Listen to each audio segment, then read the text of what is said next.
The people of Novaria lived in peace for thousands of years. Their world was beautiful, with tall purple trees and 3 moons that lit up the night sky. The Novarians themselves were slender beings with pale blue skin and large, curious eyes. They built shining cities of crystal and metal that blended perfectly with the natural world around them. Unlike many species in the galaxy, the Novarians never had to worry about predators during their evolution. Their planet had plenty of food and resources and no creatures that hunted others for survival. This allowed the Novarians to develop a society based on learning, art, and exploration rather than defense and conquest. Diane Powell sat at her desk in the Science Academy reviewing the latest star charts. As Chief Science Officer, she was responsible for planning Novaria's expansion into nearby star systems. The Novarians had only recently developed faster-than-light travel, and they were eager to meet other intelligent species. "Officer Powell, you need to see this," said her assistant, running into the room. He placed a tablet on her desk showing a large ship approaching Novaria. "Have they responded to our greeting message?" Diane asked, studying the strange vessel. It was angular and dark, nothing like the elegant Novarian ships. "No, ma'am, and they're not alone. Our sensors detect 20 more ships behind the first one," Diane frowned. This was not how first contact was supposed to happen. The Novarians had protocols for meeting new species, carefully designed to avoid misunderstandings or conflicts. These ships were ignoring all attempts at communication. 3 days later, the Novarians understood why. The ships belonged to the Corvallian Empire, a species of reptilian warriors who conquered planets for their resources. The Corvallians landed outside the capital city and demanded that the Novarians surrender. The High Council, led by Chancellor Alan Barrett, tried to negotiate. The Novarians had no weapons, no armies, and no experience with war. They offered trade agreements and cultural exchange, but the Corvallians only laughed. "Your planet is rich in minerals we need," said the Corvallian commander. "Your people will work in the mines. Those who resist will be eliminated." Within weeks, the beautiful capital city was partly destroyed. Thousands of Novarians were forced to dig in the mountains, extracting precious metals for their conquerors. The Corvallians built military bases across the planet, their black ships constantly patrolling the skies. Diane Powell was among a group of scientists hiding in an underground research facility. They searched desperately for some way to fight back, but they had no weapons technology and no time to develop it. "There must be something we can do," Diane said, pacing the small room that had become both laboratory and home. Her colleague Peter Martinez shook his head. "The Corvallians have technology we've never even imagined. We're scholars and artists, not warriors." That night, while the others slept, Diane studied the geological surveys of a nearby moon. The small celestial body had dense jungles and deep canyons that the Novarians had only partially explored. Something about the data seemed strange. There were unexplained energy readings from one of the larger canyons. Without telling the others, Diane took a small research ship and flew to the moon. It was dangerous. Corvallian patrols could shoot her down at any moment, but she had to know what was causing those energy patterns. The jungle was thick and humid.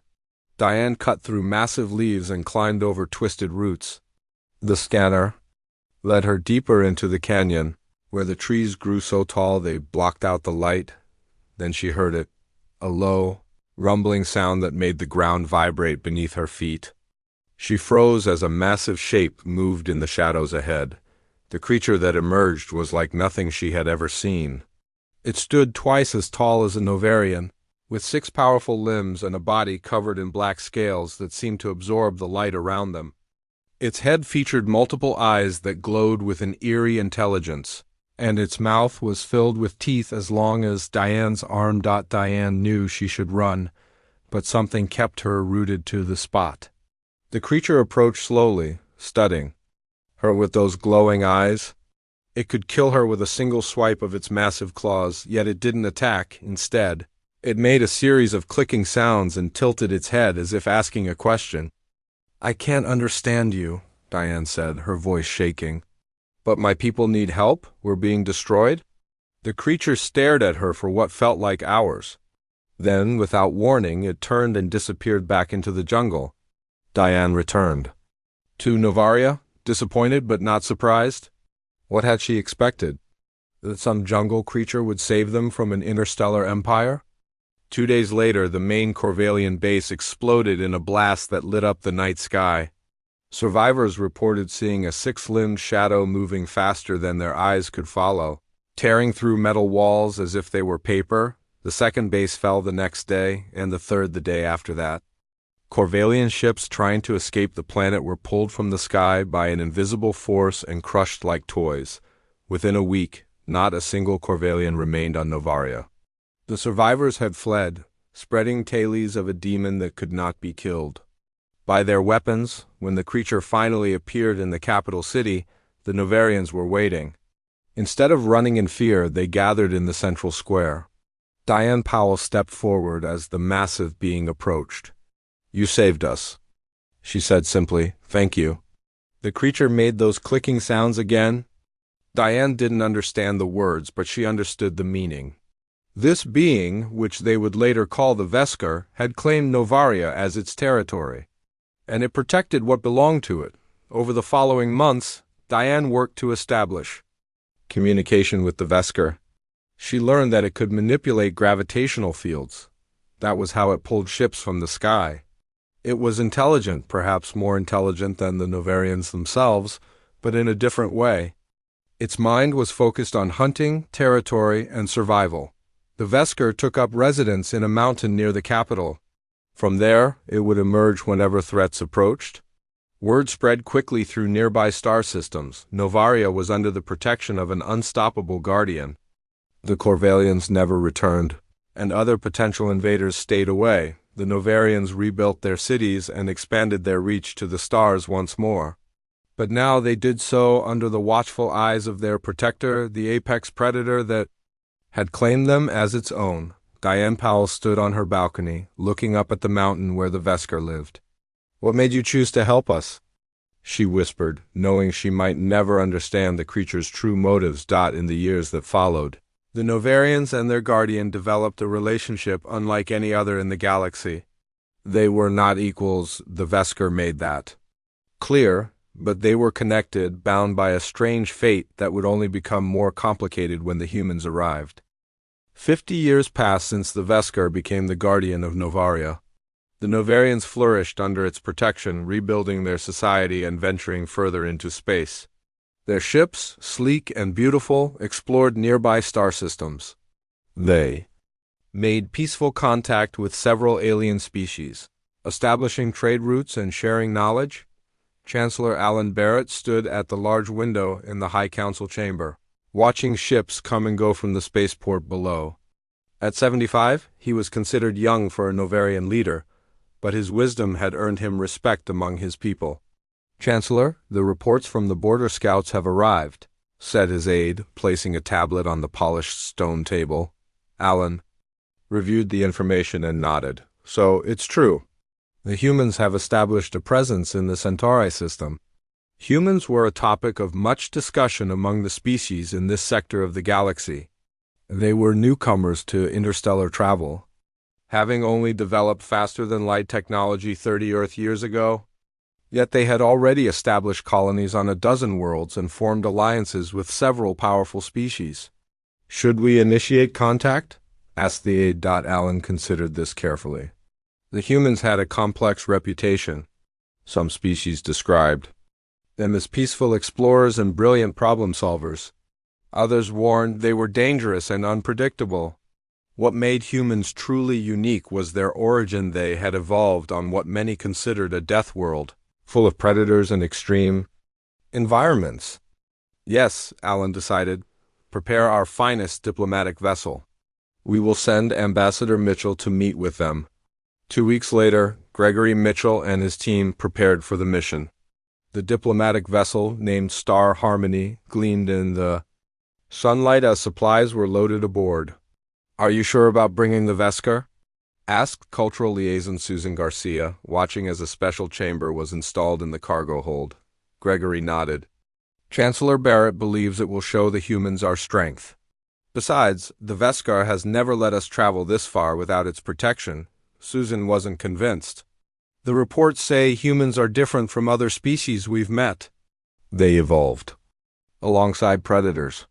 What if the Veskar reacts strangely to them? The Veskar has been calm during all our other diplomatic missions, Gregory assured her. There's no reason to think this will be different. The journey to the neutral space station took 3 days. Located at the edge of the Centauri system, the station served as a meeting place for various species. The Star Harmony docked smoothly, and the Novarian delegation prepared to meet the humans. The Veskar remained in its chamber, as was customary during initial meetings. The massive creature seemed content to rest, its 6 limbs folded beneath its obsidian-scaled body, multiple eyes half-closed in what Diane Powell had once described as the Predator's version of sleep. In the station's main conference room, Gregory and his team arranged their gifts and prepared their translation devices. The doors slid open and the human delegation entered. Commander Olivia West led the group. She was shorter than the Novarians but moved with confidence. Her dark hair was pulled back, revealing a face that seemed both friendly and alert. Behind her came Security Chief Jack Nelson, a broad-shouldered man whose eyes constantly scanned the room, and 3 other humans in the blue uniforms of the United Earth Alliance. Ambassador Mitchell, Olivia said, extending her hand in the human greeting gesture. On behalf of the United Earth Alliance, I welcome this opportunity for friendship between our peoples. Gregory had studied human customs and took her hand. Carefully. The Novarian High Council sends its warmest greetings. Commander West, we look forward to establishing beneficial relations between our worlds. The initial meeting went well. The humans were curious about Novarian culture and technology, while the Novarians were fascinated by stories of Earth. Susan Garcia found herself deep in conversation with the human scientists, comparing notes on interspecies communication techniques. Your translation technology is remarkably advanced, said one of the human scientists. We'd be interested in discussing a possible exchange of linguistic algorithms. Susan smiled. We would be delighted. Perhaps tomorrow we could. Aloud. Alarm interrupted her. Red lights flashed throughout the station and a computerized voice announced, "Warning. Unauthorized access detected in Docking Bay 3. Security teams respond?" Jack Nelson immediately moved to Commander West's side, hand moving to the weapon at his hip. "Ma'am, we should return to our ship until we know what's happening." Gregory felt a chill run down his spine. The Star Harmony was docked in Bay 3, where the Veskar remained in its chamber. "Ambassador," said Susan urgently, the Veskar. Before she could finish, the station shook with a powerful impact. The lights flickered and Gregory knew what had happened. The Veskar had sensed a threat and broken out of its chamber. "We must get to Bay 3 immediately," Gregory told the humans. "Our Guardian may misinterpret the situation." "Guardian?" Olivia asked as they hurried through the corridors. "The Veskar protects our people," Gregory explained quickly. "It's a powerful being that has guarded Novaria for 50 years, but it can be dictatorial." When they reached Bay 3, they found chaos. The Veskar stood in the center of the docking bay, its massive form towering over everyone. Station security officers had formed a perimeter, but wisely kept their distance. The creature's gravitational abilities had already crushed several cargo containers. Their metal frames twisted like paper. Gregory stepped forward cautiously. "Great Guardian, there is no threat here. These are friends." The Veskar made a low, rumbling sound that vibrated through the floor. Its multiple eyes scanned the room, settling first on the Novarians, then on the humans. When its gaze fell on Jack Nelson, something strange happened. The creature went completely still. Its rumbling stopped, and its eyes narrowed. Then, with surprising speed for something so large, it moved closer to the humans. Station security raised their weapons, but Olivia gestured for them to hold. "Don't fire unless absolutely necessary," she ordered calmly. The Veskar circled the human delegation, paying particular attention to Jack Nelson. It sniffed the air around him, then made a series of clicking sounds that Diane Powell had spent years trying to translate. "What's it doing?" Olivia asked, maintaining remarkable composure. Gregory shook his head, confused. I've never seen it behave this way. It seems interested in your security chief. Jack Nelson stood perfectly still as the massive predator examined him. His hand remained near his weapon, but he didn't draw it. His eyes met the creature's gaze without flinching. After what seemed like an eternity, the Veskar backed away. It made one final clicking sound, then returned to the Novarian ship, leaving everyone stunned. "Well," said Olivia with a slight smile, "that was quite a first meeting." Later that night, as the Novarians and humans shared a formal dinner, Gregory couldn't help but notice how the Veskar had changed. Through the ship's monitoring systems, he could see the creature pacing restlessly in its repaired chamber. Its attention focused on the humans in a way he had never witnessed before. "Your guardian seems fascinated by us," Olivia commented, noticing his distraction. "Yes," Gregory replied, "and I'm not sure if that's a good thing or not."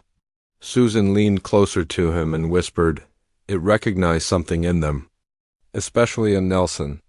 Something it's never seen in any other species we've encountered."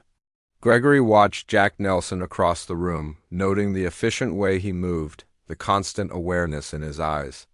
For the first time, he wondered if the humans might be more dangerous than they appeared, and if the Veskar somehow knew it. The formal dinner between the Novarians and humans was going well. The large dining hall on the space station glowed with soft blue light. Servers brought strange and wonderful foods from both worlds. Ambassador Gregory Mitchell raised his glass. In a toast to new friendships across the stars, suddenly the lights went out. Emergency red lighting flashed on, casting everyone in an eerie glow. A loud siren began to wail. "Security breach in sectors 5 through 8, announced a computerized voice. "All personnel evacuate to secure areas." Commander Olivia West immediately stood up and touched the communicator on her wrist.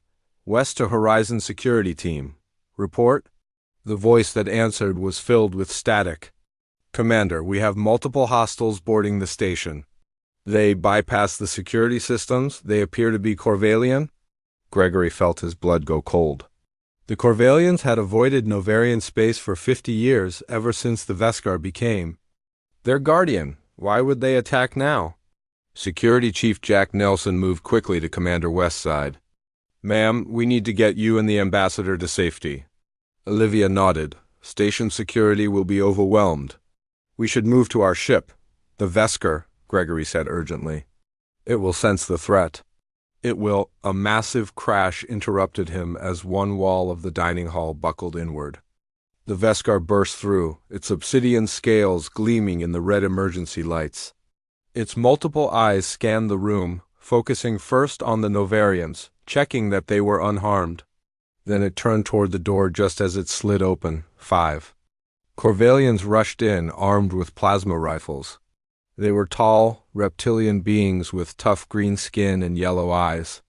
Their leader shouted something in their harsh language, and they opened fire. The Veskar moved with incredible speed. It created a gravitational field that deflected the plasma bolts away from the diplomats. Then it charged forward, using its 6 powerful limbs to tear through the Corvallian attackers. The fight was brutal and quick. The Corvallians never stood a chance against the apex predator. "We need to move," Jack Nelson said, drawing his weapon. "There will be more of them." Gregory nodded to his team. "Stay together. Follow Security Chief Nelson's instructions." They moved into the corridor, the Veskar following closely behind. The creature seemed unusually agitated, its multiple eyes constantly shifting between watching for enemies and observing Jack Nelson. "The safest route to our ships is through the maintenance tunnels," Olivia said, consulting a station map on her device. "This way." As they hurried through the dimly lit corridors, Gregory moved closer to Susan Garcia. Why would the Corvallians attack? Now, after all these years? Susan shook her head. They must have known the Veskar was away from Novaria. This was planned. They reached a junction where the corridor split in 3 directions. Jack Nelson held up his hand, signaling the group to stop. He listened carefully, then pointed to the left path, that way. Before they could move, a group of Corvallians appeared from the right corridor. "There they are!" One shouted, "Get the humans first!" The Vescar roared and prepared to attack, but Jack Nelson was already moving. He pushed Olivia and Gregory behind a support column and fired 3 precise shots. 2 Corvellians fell immediately. The third shot disabled the lights in the corridor, plunging everything into darkness. In the confusion that followed, Jack moved with surprising speed and silence. Gregory could barely see, but he heard the sounds of struggle, followed by 3 heavy thuds as bodies hit the floor. When the emergency lights flickered back on, all 5 Corvellians were down, and Jack was reloading his weapon as if nothing unusual had happened. The Vescar stood perfectly still, watching Jack with all of its eyes focused intently on him. The Predator made a series of low clicking sounds that Gregory had never heard before. "We need to keep moving," Jack said. Seemingly unaware of the Vescar's intense interest, they continued through the station, encountering more Corvellian raiders. Each time, the Vescar and Jack Nelson worked to protect the group, though not together. The Human and the Predator seemed to be competing, each trying to eliminate threats before the other could act. The group was nearly at the docking bay when they were separated. An explosion rocked the station, causing part of the ceiling to collapse. Olivia, Gregory, and most of the diplomats were on one side. Jack Nelson, Susan Garcia, and 2 other Novarians were cut off on the other side. "Get to the ships," Jack called through the debris. "We'll find another way around." Gregory wanted to argue, but Olivia was already leading the way. "He's right. We need to move." They reached the docking bay where both the Human and Novarian ships waited. As they hurried toward the vessels, Gregory realized the Vescar was no longer with them. The creature had stayed behind, on the same side of the collapse as Jack Nelson. "Where's the Vescar?" one of the Novarian scientists asked, looking around nervously. "It must have stayed to protect Susan and the others," Gregory said, though he wasn't entirely convinced. The Vescar had been acting strangely ever since meeting. The humans, especially Jack Nelson, inside the Novarian ship. Gregory accessed the station's security feeds. Most were down, but he found one working camera showing a corridor near the collapse. What he saw amazed him. Jack Nelson was surrounded by 7 Corvellian warriors. Susan and the other Novarians were behind him, trapped. The human stood his ground, weapon raised. When the Corvellians attacked, Jack moved with incredible speed and precision. His fighting style was unlike anything Gregory had ever seen. Efficient, brutal, and seemingly without fear, 3 Corvellians fell before the others closed in. Just as they were about to overwhelm Jack, the Vescar appeared.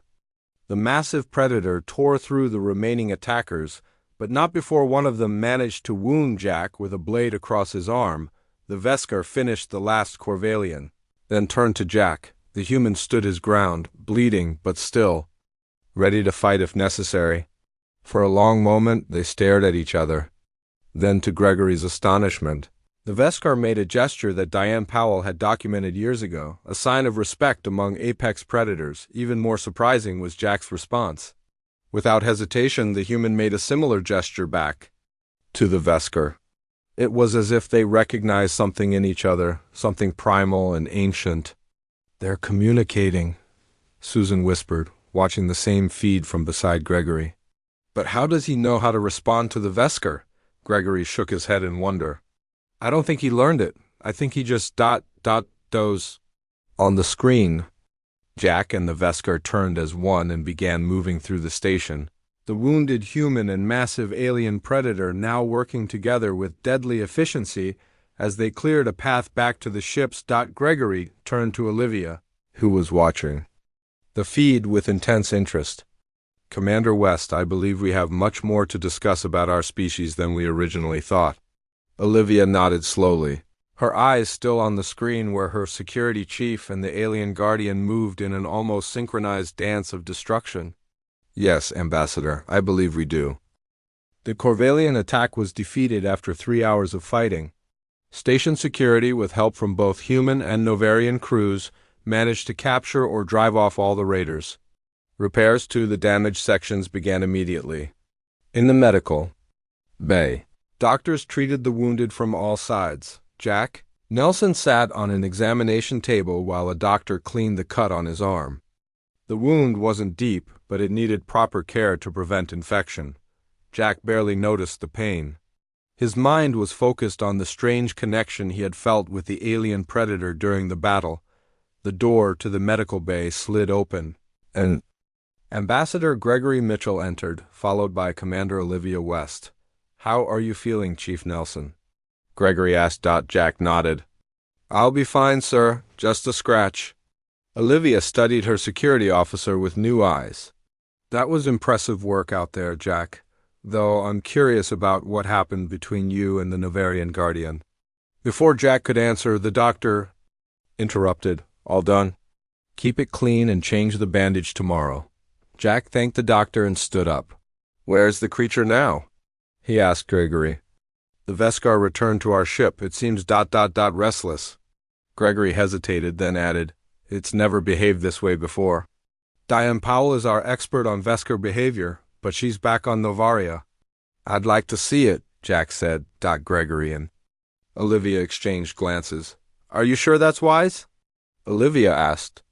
"That thing could tear you apart in seconds." "It won't," Jack said with certainty. "If it wanted to hurt me, it would have done so already." 20 minutes later, they stood outside the special chamber on the Novarian ship where the Veskar was kept. The creature wasn't confined. Nothing could truly contain it if it wanted to leave, but it seemed to prefer having its own space. "It knows we're here," Jack said quietly. Feeling the presence of the predator even through the thick door, Gregory touched a panel and the door slid open. Inside, the Veskar waited. Its massive form seemed to fill the large chamber. All of its eyes focused immediately on Jack. "I'll go in alone," Jack said. "That's not happening," Olivia replied firmly. "I'm coming with you," Jack didn't argue. He knew his commander well enough to recognize when her mind was made up. They entered the chamber together, with Gregory waiting nervously at the door. The Veskar made a series of clicking sounds as they approached. It towered over them, its obsidian scales gleaming under the lights. Jack noticed details he had missed during the chaos of battle. The way its multiple limbs were arranged for both speed and power. The intelligence that shone in its eyes. The scars that marked its tough hide from countless fights. Jack stopped a few feet away from the creature. Slowly, deliberately, he removed his weapon and placed it on the floor. Then he straightened and looked directly into the Veskar's eyes. "I think I understand now," he said softly. The Veskar tilted its massive head. It made another series of clicks and growls. "What are you doing, Jack?" Olivia whispered beside him. "Communicating," Jack replied. "Not with words, but with something." Older, Jack took a step forward and slowly extended his arm, palm up, a gesture showing he was unarmed, but unafraid. The Veskar studied this for a moment, then extended one of its 6 limbs. Claws retracted, they didn't touch but remained like that. 2 predators acknowledging each other across the gulf of completely different evolutionary paths. "Remarkable," said a new voice from the doorway. Dr. Frank Howard, the expedition's xenobiologist, had joined Gregory.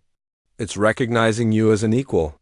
The Veskar pulled back its limb and made a low rumbling sound. Jack lowered his arm and turned to the others. "What just happened?" Olivia asked. Dr. Howard stepped into the chamber, careful to move slowly. "I've been studying the reports about the Veskar since we first learned of its existence." "Based on what?" "I'm seeing now, I believe it recognizes humans, or at least Jack, as fellow apex predators." "That's impossible," Gregory said. "The Veskar is the most powerful hunting creature known in this sector of the galaxy. Humans are—" He trailed off, not wanting to be rude. "Physically weaker," Jack finished for him.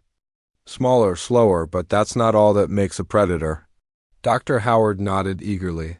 "Exactly. Humans evolved on a planet filled with dangers. Our ancestors weren't the strongest or fastest, but they were the smartest. They used tools, worked in groups, and planned their hunts with strategy rather than just strength." The Veskar made another series of clicks, moving closer to Jack. "It wants to see your teeth," Dr. Howard said suddenly. Jack raised an eyebrow, but didn't question how the scientist knew this. He opened his mouth, showing his teeth. The Veskar leaned in to look, then made what almost sounded like a satisfied Growl omnivore dentition, Dr. Howard explained. Capable of tearing meat. Many species in this sector evolved without need for such adaptations. Gregory looked troubled. The Novarians have always seen the Vesker as our guardian. Are you suggesting? It views us as ... What exactly? Dr. Howard hesitated. I need to review the historical records, but from what I understand of predator psychology, the Veskar may see the Novarians as part of its territory, something to be protected, but not necessarily as equals. And humans? Olivia asked. Rivals, Jack said before Dr. Howard could answer. Or potential allies, another hunter in its territory. The meeting with the Veskar ended soon after, but the implications of what had happened spread quickly. Susan Garcia found herself working with Dr. Howard, reviewing all the information the Novarians had gathered about the Veskar over the past 50 years. In the station's library, they discovered something interesting in the ancient Novarian archives. Look at this, Susan said, pointing to a passage on her screen. According to these old records, the Veskar didn't just appear randomly to save the Novarians. It attacked the Corvallians because they were hunting in what it considered its territory. Dr. Howard leaned closer to read. The Novarians were never the targets of its protection. They were simply part of the ecosystem it claimed as its own. Like a lion defending its hunting grounds, Susan mused. Exactly. But now it's encountered humans, a species it recognizes as fellow predators rather than simply part of its territory. Dr. Howard looked troubled. That changes everything about the relationship? That evening, Chancellor Alan Barrett contacted the Novarian delegation from their homeworld. His expression was grave as he appeared on the main screen in the conference room. Ambassador Mitchell, I've received your report about the Corvallian attack and the Veskar's unusual behavior. This is deeply concerning, Gregory nodded. The humans believe the Veskar sees them differently than it sees us. As equals rather than... As ... double quotes, he couldn't finish the sentence. As property, Alan finished for him. A concerning theory, but one that might explain much about our relationship with our guardian. What should we do, Chancellor? Alan considered this for a moment. I am authorizing you to invite a small human delegation to visit Novaria. If Dr. Howard's theory is correct, we need to understand what this means for our future. After the call ended, Gregory found Jack Nelson in the observation deck, looking out at the stars. Security Chief Nelson, my government has invited a small human delegation to visit our homeworld. Commander West has agreed, and she wants you to be part of the team. Jack continued gazing at the stars. The Veskar will be there? Gregory nodded. It's returning with us on our ship? I've been instructed to offer you passage on our vessel as well? Jack finally turned to look at Gregory. I'll be there. I think the Veskar and I have more to learn from each other. As Gregory left, Jack returned, his gaze to the vast expanse of space. Somewhere out there was a planet where humans had evolved alongside countless predators, fighting and adapting until they became the dominant species. That history was written in his DNA, in his instincts, in the way he moved and fought. And somehow, across the gulf of space and different evolutionary paths, the Veskar had recognized that shared heritage of tooth and claw. The trip to Novaria took 4 days. Jack Nelson spent much of the journey in the Veskar's chamber, sitting quietly as the massive predator watched him. They didn't speak, they couldn't really, but communication happened nonetheless. Jack would move, and the Veskar would mirror him. The Veskar would make a gesture, and Jack would understand its meaning. On the 3rd day, Jack brought a knife with him. He placed it on the floor between them. On Earth, our ancestors made tools to hunt, he explained, knowing the Veskar couldn't understand his words but might grasp his meaning. We weren't strong enough on our own, so we became smarter. The Veskar studied the knife, then extended one of its claws. It made a comparison that needed no translation. I have my weapons built in. You had to make yours. Jack nodded.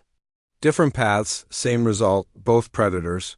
When they arrived at Novaria, the capital city was prepared for the human visitors.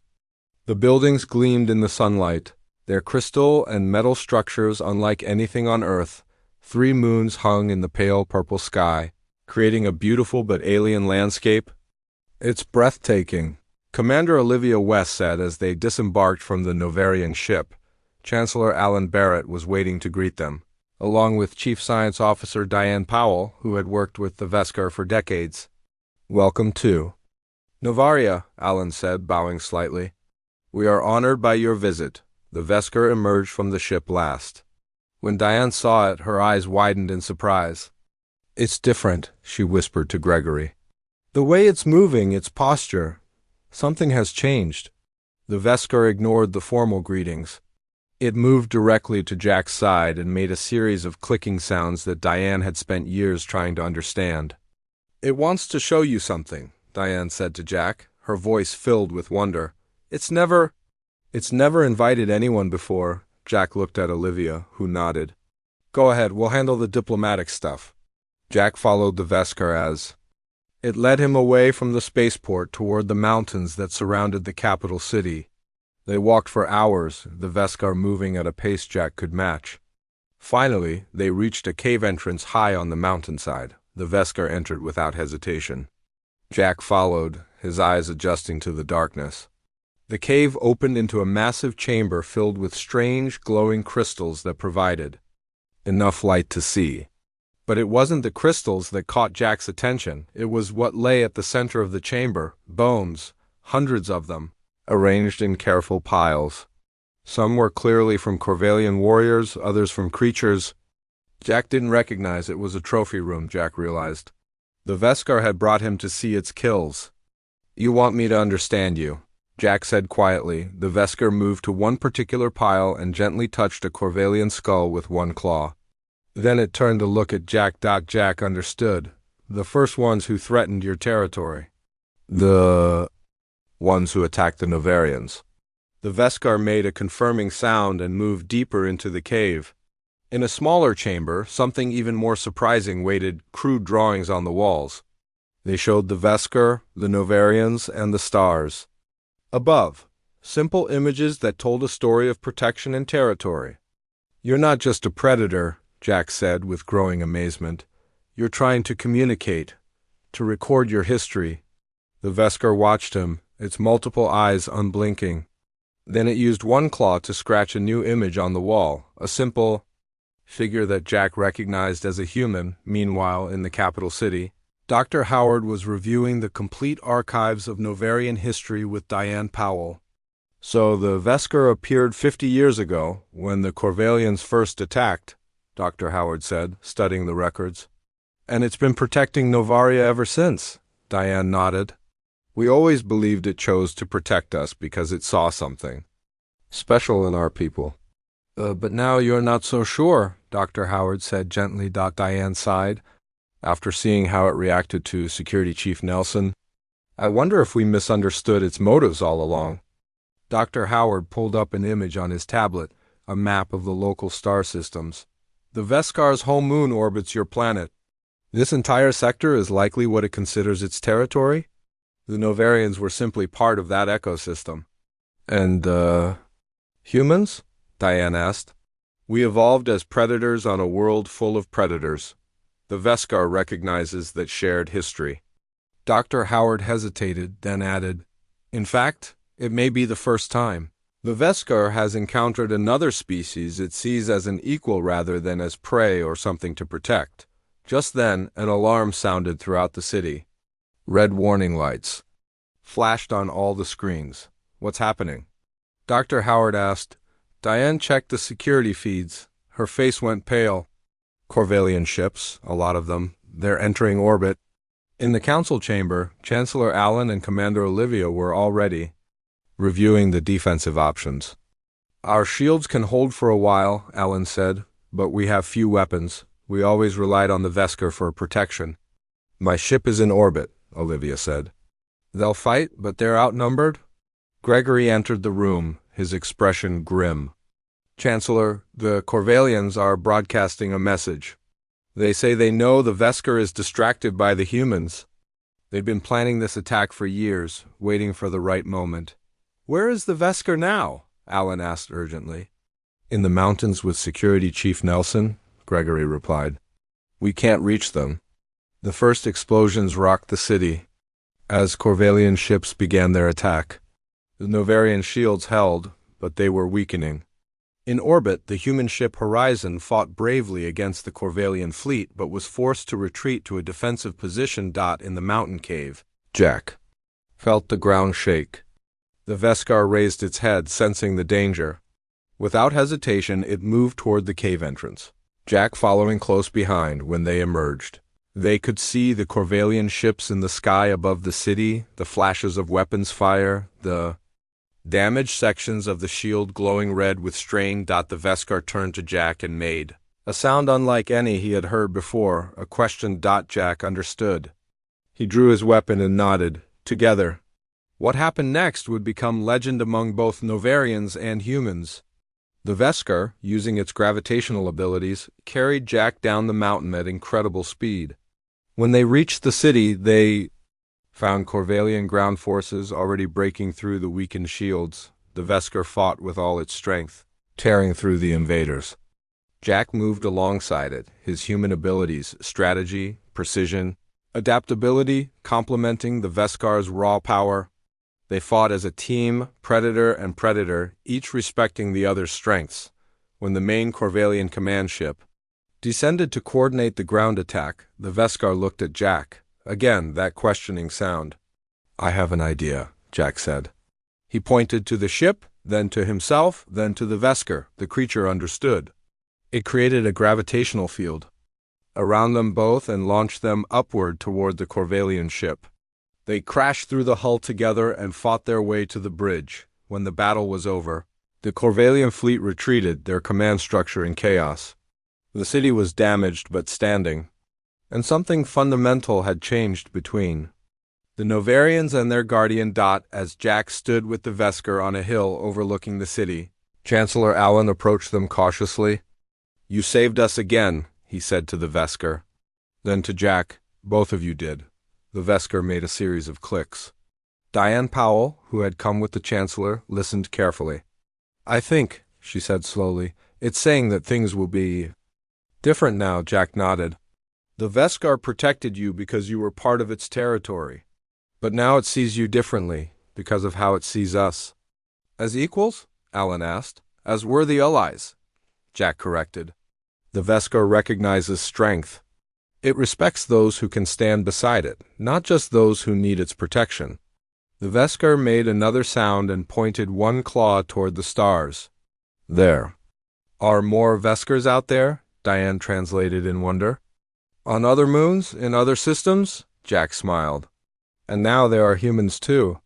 Different kinds of predators from different worlds, but with something important in common." As the 3 moons rose over Novaria that night, the Veskar scratched one final image on the wall of its cave, a Veskar and a human standing side by side, facing the stars together.